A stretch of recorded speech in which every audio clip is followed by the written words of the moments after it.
Well, thank you all for being here. This has been a long day for some of us. It's been 2 days, in fact. But the reason for this session was that we wanted to keep it towards the end as to sum up the kind of issues that have come up since the morning as to where is social media going and heading towards, what are the practices across the globe, especially in the region, and what holds for Pakistan, and what is Pakistan's likelihood of social media impacting accountability, citizen services, and the whole notion of governance. I think what really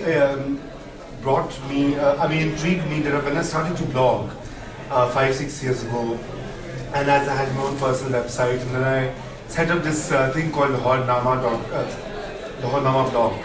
It's a group blog and it just updates things on Lahore. I was interested in Lahore's ancient history, civilization, art and culture. And then suddenly it also, because it was Lahore, so the political developments could not be ignored. So when Shehbaz Sharif was elected for the second time in 2008, so somebody, one of my colleagues there posted this thing saying, "Welcome to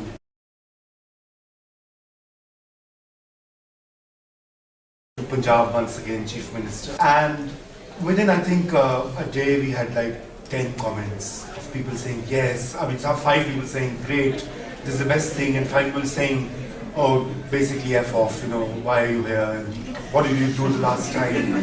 Blah, blah, blah. So I had to delete some of those comments because I didn't want to get into trouble.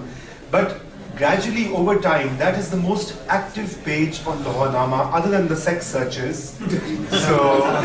But that's a given in Pakistan. I mean, that's a given across the globe. 70% of internet use is about porn viewing. So why should Pakistan be Pakistan tops that? Absolutely. So, but every day there is a comment, there is a request. My school has no teacher. There is lack of water. The doctor is missing from the hospital. The sanitary worker is not on the streets of Lahore or some other part of Punjab. And then they're asking, can we get CM's email? Can I get his email? And I'm like, well, so I actually did search. I said, okay, let's help these few people. And I found out that there was no email address for the Chief Minister. And there was an official address, which apparently the emails bounced back because it was an old one.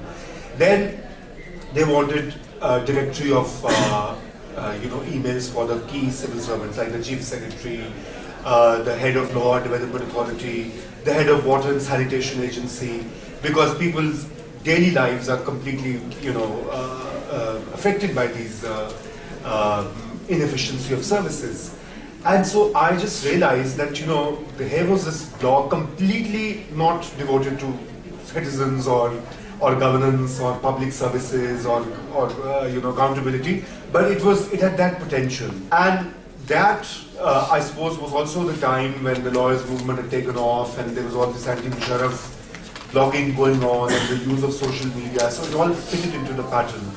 And earlier this year we have seen what happened in the Middle East, with the Middle East Spring, and this morning we heard the Egyptian blogger speak about how they all connected, how they defied the state bans and dictators to convene, to congregate, to mobilize, and how important these instruments were, i.e. the Facebook, the Twitter, and when the Twitter account services were blocked, they used proxy servers and they used other means to bypass that and spread the message.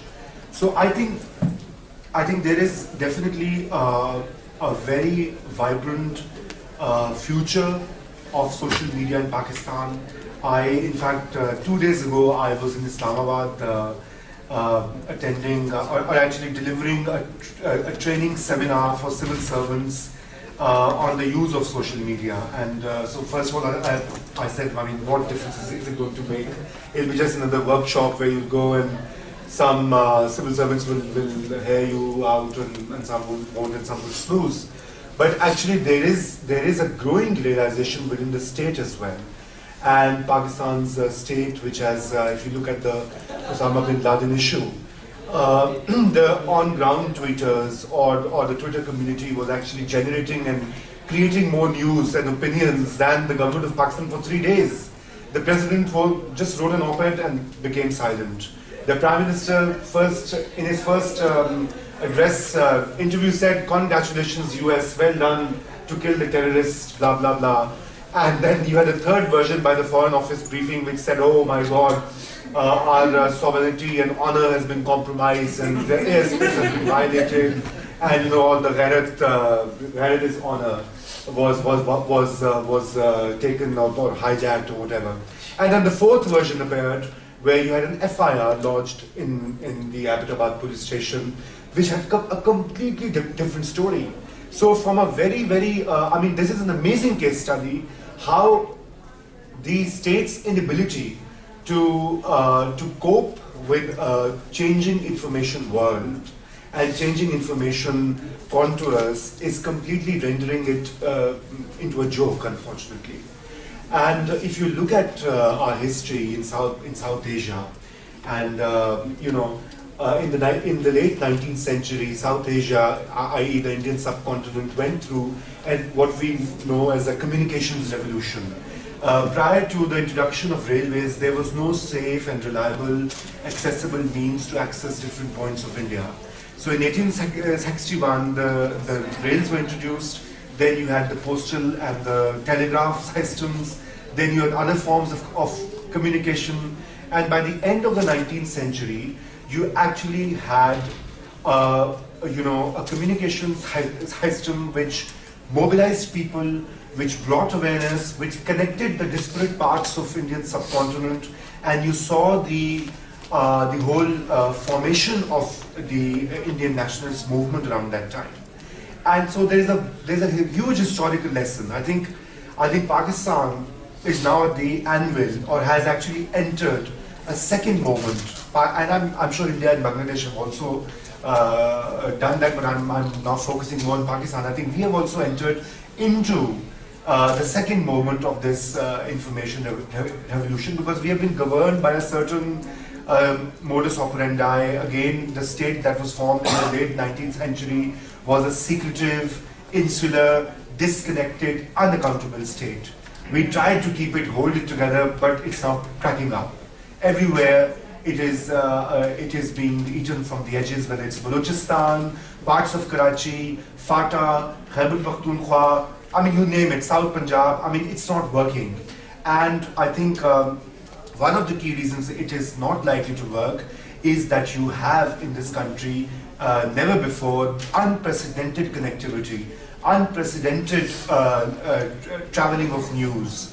You have 110 million mobile connections in Pakistan, and not all of them are in sync with the internet, and 3G is still in the process of being sorted out. But once it happens, as it is happening in our neighboring countries and the region as well, things are going to be totally different.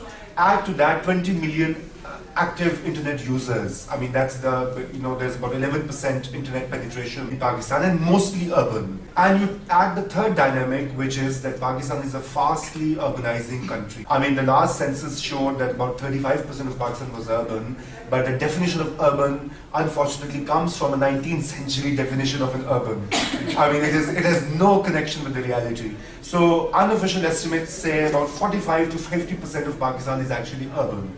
So, and the final one, that never in our sort of contemporary history have we been such a young country. 65 to 70% of Pakistan is what comprises the youth. And Ali Zaidi is here, who's a youth activist, but not all youth are like him. Unfortunately, they are mostly Imran Khan followers and types. But anyway, no disrespect to them either, because I think they're doing a fascinating job as well. If Mr. Toru, Mr. Toru was Mr. Toru was doing Garmi Mein Kharab thing, he made news.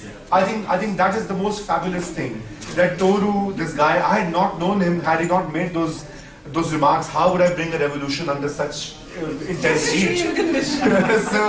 So I think the impulse for change is there. And I think social media, if all goes as it is going, the forces of globalization cannot be stopped by Pakistani authorities. I mean, there's a deregulated media, there's a deregulated telecom sector, there is this whole rise of the internet and this unprecedented connectivity. It is going to lead to a changed Pakistan, and you have signs of it already happening. I think on the Twitter, so I've only been active on the Twitter since February of this year, and I'm sort of obsessed with it. But that's a malady, and I'll have to correct and undergo some form of therapy. But I have seen instances where notices have been taken. I mean, there are. Of course, not many Pakistani authorities are on Twitter, unfortunately, but those who are sort of cognizant of the fact that there are people out there attacking him. So when Mukhtar Amai's rapists were set free by the courts of our country, we all said, give her security. For 2 days, no security went away. I think on day 3, ultimately, she did get some security. And she lives in a dangerous situation. She's a low caste, poor woman in a village full of videras and power brokers and power mongers. And I think these things now, if you were to multiply these things into hundreds and thousands, it's going to make a huge change. And let me just finish and then we just one example, the judiciary movement. Judiciary movement, exactly.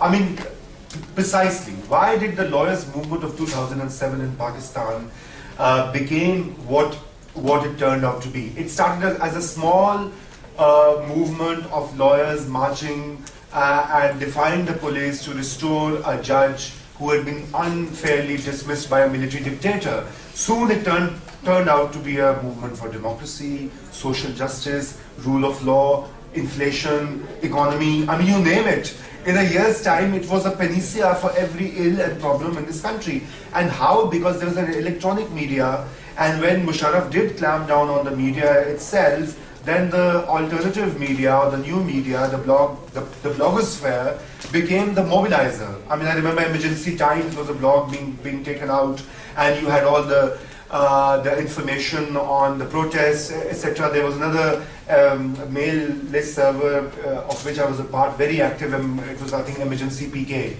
and very, very active. It mobilized people everywhere, and I think great example. I mean, it's there. But I think what needs to be done with that is that it has to now enter into a more constructive phase where the state has to engage with it. And I think the good signs are, I don't know how far it will be carried through. I mean, in the morning I briefly mentioned that because I live in Lahore, I mean, the government of Punjab has started to actually take note of that. And there are 2 or 3 projects which have now commenced. One has to do with anti-corruption, so where people pay bribes, they have access to reporting it through SMS or through the internet. And already in a couple of districts, it is making a change. For education services, it has been started in the Punjab and has recently been launched in Sindh as well, where those schools where teachers do not come. And remember, in Pakistan, our issue is not about resources or not about this, that or the other. It is simply about teacher absenteeism. 60% of teachers in public schools don't go to schools to teach. So what do you do with those errant public servants? And the only way is that as citizens and parents have to report. They have to mobilize the authorities. They have to make them more accountable, because there's a general overarching lack of accountability in Pakistan. Even this incident of the Rangers shooting a young teenage kid is a clear indication. I mean, it happens every day. Unfortunately, I'm very sorry to report that just because the video has been displayed, one killing is going on, at least, I think more than one, either in Fata, either in Khyber Pakhtunkhwa or in Balochistan, where people are being... even in the border areas of Sindh, this is exactly how they treat people. Yeah, I think you reported that as well. I think, yeah. And it is a daily occurrence here. So just because the power of media is so influential, that here's a uniformed Rangers soldier killing an unarmed, defenseless, young guy without a trial, without any legal process, has generated this sort of public wave of anger and distrust. And what is the core issue is accountability. So I think moving from media into the new media or the social media, I think these calls for accountability will further deepen. And I think the state has to respond, and as I cited in the provincial governments, there are already efforts underway. Now, other examples are abound. I mean, South Korea, if you look at South Korea's very vibrant online community and very vibrant bloggers sort of presence has actually influenced politics. I mean, the present president of South Korea, I mean, became better known and was actually elected with a massive support of the internet users in South Korea. I know it sounds like a piece of fiction or magic realism, but actually it's true. I mean, in Japan's earthquake, which is a very recent occurrence, I think the kind of instruments that were used by Japanese all over the world and people in Japan to generate the funding and support and needs and supplies, I think it was spot on. Because of social media, aid was targeted, assistance was targeted, there was inefficiencies were minimized. I mean, in our neighboring country, which we love to hate here, India, I mean, efforts are underway as well. I mean, in Karnataka, one state in South India, I mean, almost all the public services are going online. I mean, I was in Kerala last December, another southern state, where 80% of public utilities and services can be accessed through line. If you want a driver's license, if you want an arms license, if you want a birth certificate, if you want, you don't have to go anywhere. You just apply online, and you get it in a due set time. Which is not to say that there's no corruption there. Of course, there's the police is terrible. The politicians are, unfortunately suck. But the issue is that there is a headway being made, and even in Delhi government, I mean, the automation pilots have been really successful. I think it is all in growing because what is happening is that more and more young people, more and more citizens are getting online, or they and because we shall be the last country to have a 3G interface. Others have moved ahead. The internet usage has spread on the mobile telephony across India now, and it's very cheap and very accessible as well. And I think once that happens, I mean, we'll truly be in a very transformational phase. So I think I would stop here and maybe resume later when we have a question and answer session. And I would request Nandita from Indonesia to speak about her experiences in managing and running online communities for improved governance and accountability and engaging with the state. I'll tell some story about how we Indonesian people use social media to push the government and to do something good, to do some initiatives. So at the first time, I want to give you some random facts about Indonesia's social media landscape. That we have the second largest Facebook user in the world, and the third largest news producer after Brazil and USA. And you can find the complete report of Indonesia's social media landscape published by our company and that link. So by knowing this fact, so maybe you can understand why some people starting to create some online movement. And this social media in Indonesia is very vibrant. We can find more than 100 online communities all around the country. So the online community can meet by regional or specific platform or interest. These are some example of local popular online community. So, and I would like to give you some example how social media used to help disaster recovery. The main issue is to build the whole where government can access. So this is one of the good example about how we run a campaign to help victims from earthquake in Mentawai. So maybe in the previous discussion, some of you have read this this case presented by Hani. So in October 2010, there was an earthquake in Mentawai. The Mentawai itself is islands about 60 kilometers from Sumatra, one of the big islands in Indonesia. It was 7.7 Richter in scale. More than 600 people died. It's not too far from the Sumatra, but we need to cross the Indian Ocean to reach the place. About 2 weeks, just 2 weeks before the earthquake was happened, I've traveled to Mentawai, and I did about more than 20 hours just to reach the Mentawai from Sumatra. 20 hours on ship just to reach about 60 kilometers. So the fact can explain to you how the Mentawai is kind of isolated from the main island. The normal time we need is about more than 10 hours, but in particular situation we need more than that. So Save Mentawai is an online initiative started by Green Music Info. It's a private company in Jakarta. So what we do is to send some online bloggers from Jakarta and also the West Sumatra province, the nearest province to Mentawai, and they report the current situation on Mentawai through Twitter and ask people to send their donation. We also create some posts in several cities in Indonesia, so people in other cities can send their donation as well.